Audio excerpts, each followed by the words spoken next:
like this, we get bands, and sometimes those bands drop way more water than that. Storm surge. Heights are expected to be above ground. Forecasts project 5 to 8 feet from Sebastian Inlet to the Florida-Georgia line, 3 to 5 feet from Deerfield Beach to Sebastian Inlet, 1 to 2 feet from the Upper Keys to Deerfield Beach. This surge can be deadly. If you go back to just what we just had with the Category 1 in the Panhandle, we had storm surge as much as 10 feet. And when this water comes in, it comes in fast and it goes out fast. Please do not risk going out on the beach and trying to surf. Again, this can kill you and we cannot save you. We're going to have rip currents. We're going to have beach erosion. We have the chance for tornadoes. And we're going to have hurricane force winds. Wind strength is our biggest concern, regardless if the storm directly hits us or not. The probability of high wind speeds has continued to increase as the forecast develops.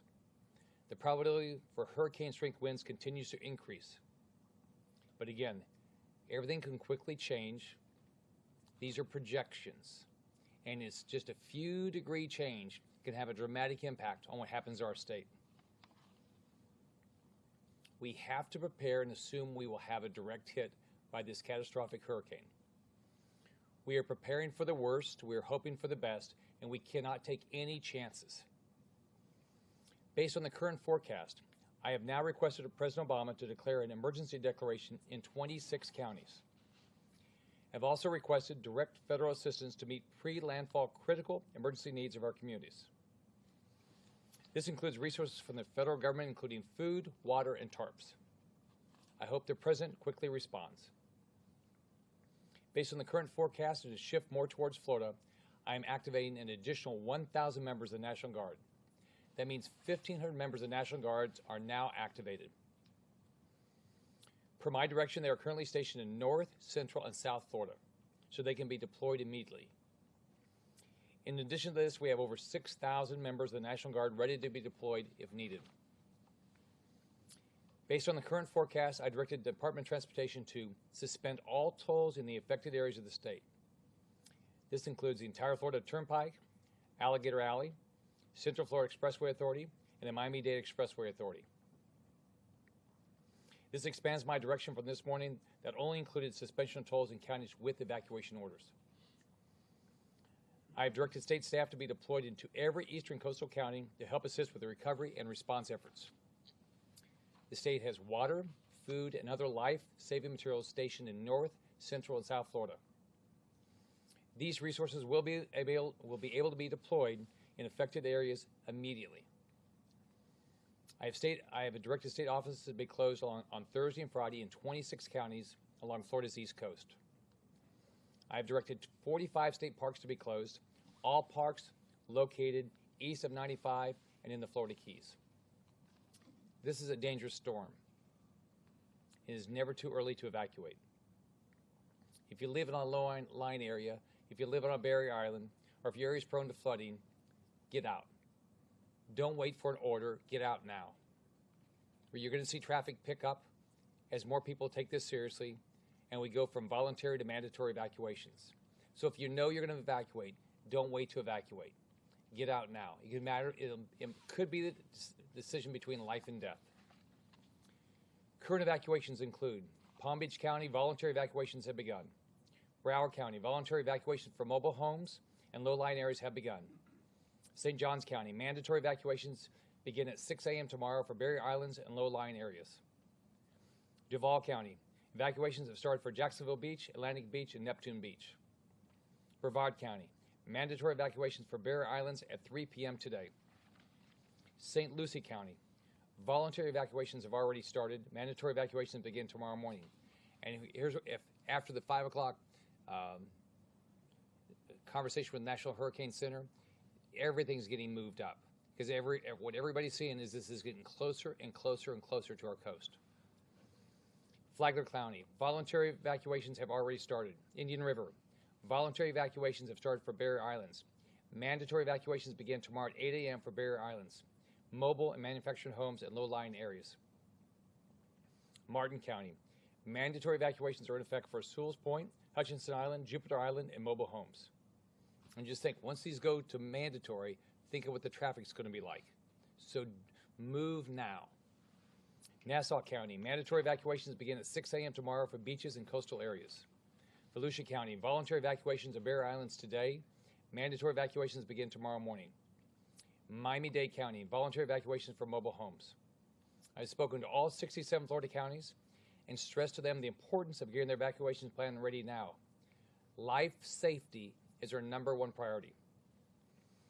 The state stands ready with resources to help counties with safe sheltering and evacuation if any local communities need it. One of the issues we're going to deal with, we're going to have a lot of people evacuating, so we're working diligently to get these shelters open and get them staffed. Our #1 priority is safety. The storm has already killed multiple people, and we should expect the same impact in Florida if people do not take this seriously. I can tell you, after Hermine, just south of us, there was a mandatory evacuation area. A lady didn't evacuate. It got up to 1.5 feet. She stayed in her house because she had 4 pets. Got to 1.5 feet. She realized she was going to die. She walked outside. It got up to, I think, 3.5 to 4 feet in her house. If there hadn't been a high water vehicle 2 doors down, she would have died. The water came in fast and moved out fast. She would never have survived. If an evacuation order is issued for your area, leave immediately. Once the storm comes, we can't put first responders at risk to save your life. If you make a decision not to leave, we cannot send somebody in to save you and put their life at risk. You must leave before it's too late. Think about it. We can rebuild your house. We can rebuild your business. We cannot rebuild your life. Follow the directions of your local officials.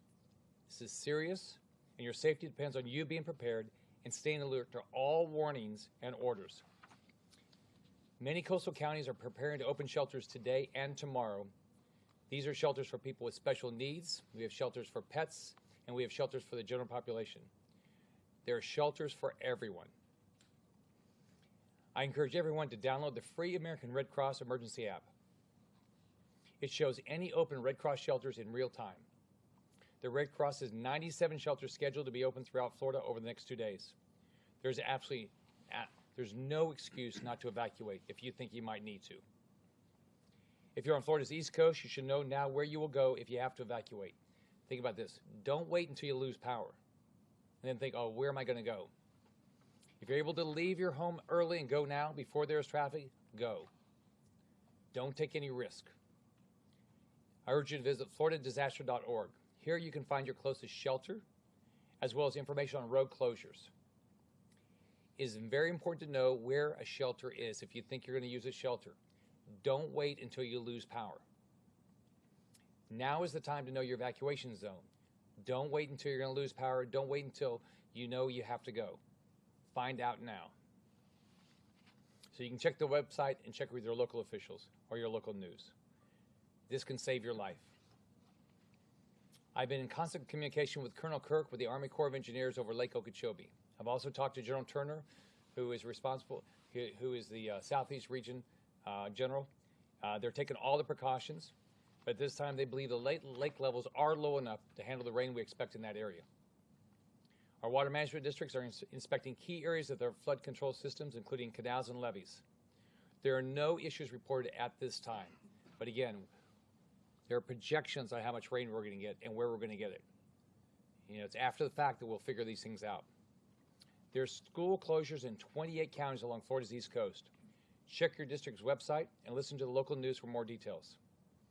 The following universities and colleges will be closed. Check their website for further details. UF, FAU, University of North Florida, University of Central Florida, Embry-Riddle, Nova, Eastern Florida State College, Broward College, Daytona State College, Florida State College at Jacksonville, Indian State River College, Miami-Dade College, Palm Beach State College, Seminole State College, Valencia State College, Barry University. With a storm of this magnitude, we are very concerned about prolonged power outages. We're going to have power outages, no question. We know that when there is no power, lives are at risk. I've stayed in constant contact with utilities across the state, and many have reported they have already pre-positioned resources to ensure they can respond quickly. We did a conference call yesterday, and I asked each of them, are you repositioned? How are you doing? Do you need more resources? Do you know where you're going to get those resources? I talked to Florida Power and Light a few minutes ago, and they have 7,000 people coming to the state. But all of our utilities have to pre-position, and they have to know where they're going to get additional resources. We are going to lose power. Once the storm hits, our utilities will also start reporting outage and restoral information to the state. Department of Transportation has halted all their roadwork projects on interstates and evacuation routes. Department of Transportation, DOT is ensuring that there is fuel and road rangers on Florida's turnpikes.